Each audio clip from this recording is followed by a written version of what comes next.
શું તમે જાણો છો કે વિશ્વનું સૌથી પહેલું માનવ સર્જિત બંદર આપણા ગુજરાતમાં હતું? અમદાવાદથી માત્ર 80 કિલોમીટર દૂર આવેલું લોથલ એ હડપ્પીય સંસ્કૃતિનું એક એવું અજાયબ નગર છે જે 4500 વર્ષ પહેલા પણ ટેકનોલોજીમાં આગળ હતું.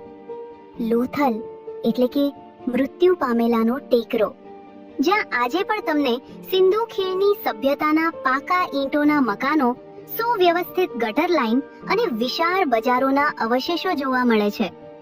અહીંનું સૌથી મોટું આકર્ષણ છે તે સમયનું ડોકયાર્ડ, જે સાબિત કરે છે કે પ્રાચીન ભારતીયો દરિયાઈ વેપારમાં મહારત ધરાવતા હતા. ઈસવીસન પૂર્વે 2350માં પૂર જેવી કુદરતી આફત છતાં ફરી બેઠું થયેલું આ નગર આજે યુનેસ્કોની યાદીમાં સ્થાન પામ્યું છે. ઇતિહાસ પ્રેમીઓ માટે આ જગ્યા કોઈ ટાઈમ મશીનથી ઓછી નથી, જે આપણને ગૌરવશાળી ભૂત